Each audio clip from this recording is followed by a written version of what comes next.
Yan na, wait lang. Sige, sige. 3, 2, 1, and start. So, good day, panel. We are the group Z3110 and we are here to present to Ay, no, you no, no, no, a wait brief. lang, wait lang, wait lang, wait lang, wait lang. Wait. Usa bales. Okay. Ay, count sa og mga 5 seconds after sa kung 1, 2, 3, 4, 5.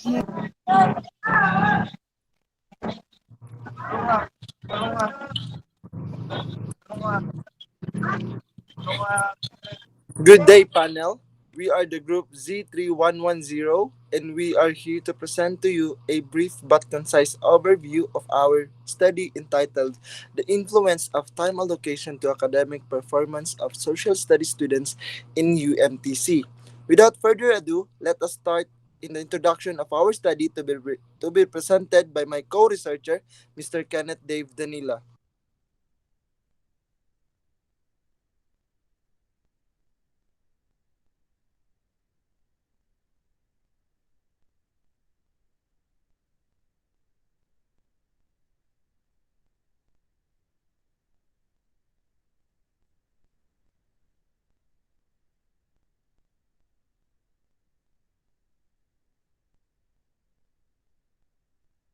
Wait, nawala si Dandan.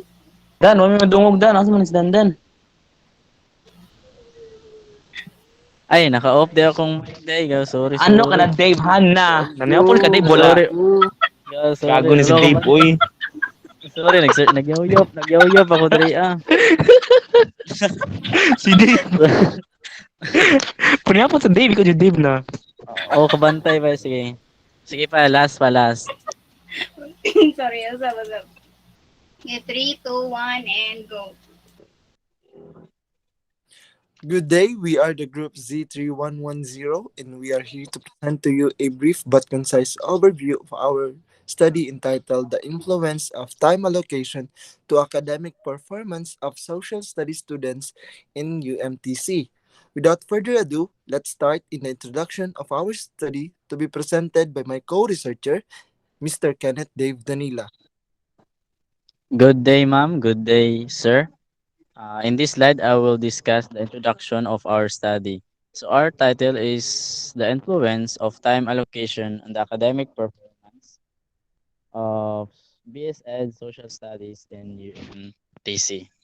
So throughout the time, we, the researcher, see that there are some phenomena or activities or things that affect the levels of the academic or the student performance in the school, especially in University of Mindanao Tagum College. Uh, and according to Ram, uh, he stated that either positively or negatively way affect how the students perform in school. There are some activities, for example, is how they allocate their time when it comes to studying. And he also added that it is the process, the time allocation is the process of planning and exercising conscious control of the time spent in specific activities, especially to increase the effectiveness, the efficiency, and the productivity. And according to Contrell 2013, uh, time allocation is very important matter to the students. Since nowadays we are conducting online classes, so this is important for them because we can know how they allocate their time when it comes to their studying. And the time management vital role in improving students' academic performance and achievements. So each and every student should have time management ability, which includes setting goals and priorities, using time management mechanism, and being organized in using time. And our study will be conducted to know the effects if whether it has negative or positive effect on time allocation to the social studies students academic performance, and we provide some insights regarding the proper manner of handling their time when it's come to their studies.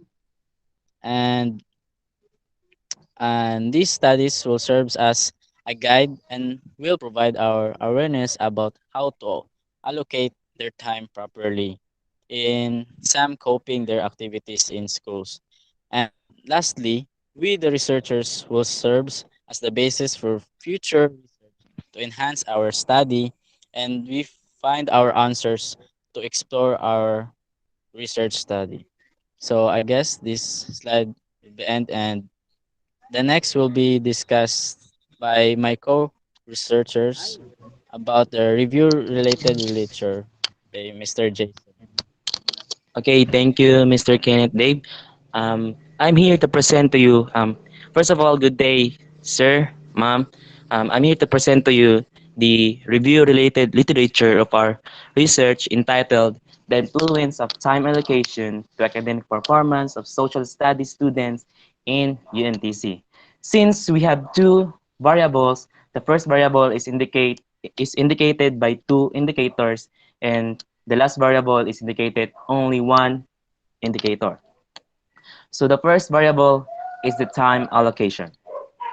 So according to Levin and Chang, in the year of 1987, an increase in instructional time reduces effort per unit of time by using in-school learning as an example. As a result, the total effect on educational outcomes is likely to be negligible. That develops a theoretical model of the student time allocation. In addition, lecture time is more productive than self-study time. According to Dalton et al., the lengthy term time, budgeting, and active prioritization are required for purposely practice. Purposely practice demands persistent concentration, an adequate setting, and sufficiently long, uninterrupted time intervals. So, so the so the indicators of time allocation is the self-study and web-based learning. So first is the self-study. So according to Wimmer 2002, lecture time, learner-centered teaching involves shifting classroom powered away from the and teaching and toward the students. Designers design content as a means to an end rather than as knowledge end of itself. The teacher is seen as a facilitator and contributor rather than a director and source of knowledge. Hence, self-directed learning activities are not divorced from the social setting in which they occur, as a social context serves as the arena for a self-directed activity. We should pay closer attention to the role of global and cross-cultural factors on this behavior, stated by Brockett and Hemstra in the year 2011. So that was the first indicator, which is the self-study. So the next indicator is web-based learning.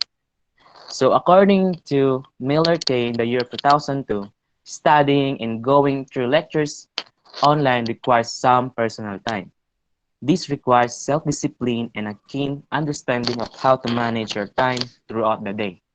It is all too easy to disregard online education when it comes to studying a traditional classroom setting.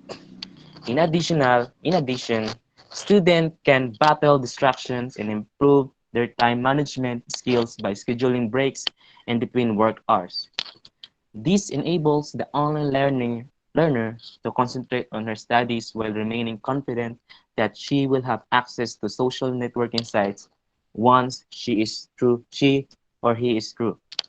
So that was conclude our indicators, which are the self-study and web-based learning to the variable time allocation. So the last variable is the academic performance.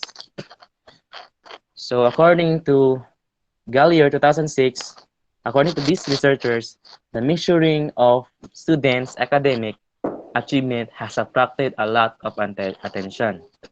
Previous studies have given it a lot of thought. One can use a variety of methods to assess a student's performance, such as GWA, or General Weighted Average, which is widely utilized by researchers around the world. So this is the last variable, and its indicator is the General Weighted Average. So the general weighted average, according to Mercado in the year 2015, academic achievement is still judged using the ordinal scale of general weighted average, or GWA. It is still the most widely used predictor of academic performance with a high degree of accuracy. A student's GWA, or general weighted average, is predictor of academic performance with a high degree of accuracy, and based on his or her GPA is commonly labeled as a high achievers, average achievers, or low achievers. So this is the indicator of the variable academic performance.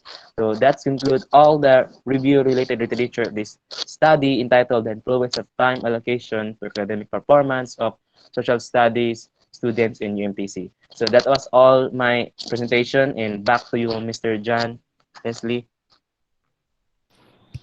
So thank you, Mr. Jason Kit Alo.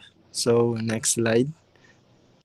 So let's now focus or discuss about the methodologies that we use in our research study. So first, the participants. So we use the convenience sampling. So the researcher choose the participants who studied Bachelor of Secondary Education, major in Social Studies students in University of Mindanao, Tagum City College, with an estimated population size of 162. So the researcher will consider the sample of 50 participants or respondents.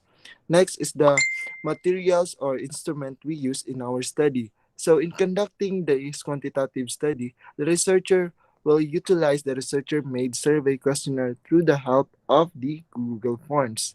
Next is the design, research design. Next. So this quantitative research design makes use of the correlational research design. It is because we have these two variables, namely the time allocation and the academic performance of the students. So we need to use this correlational research design in order for us to know what is the relationship between of the two variable. Next is the procedure. So the researcher construct and submit to the panel a semi-constructed format interview questionnaire for gathering the data. Next, all the comments and suggestions of the validating panel are incorporated and the researcher come up to a corrected copy. Next is the gathering of data. So it is been analyzed according to the appropriateness of statistical tools that we will use in our study. And that will end our discussion about this our research, and thank you, panel. Thank you, ma'am and sir. Thank you, ma'am and sir. Thank you, Ma'am Jerlyn. Thank you, Jerlyn. Okay Thank you, na? Jerlyn. Okay na lang, okay na. Okay na Okay to? na. Oh, Mm. ikat-cut lang na muna.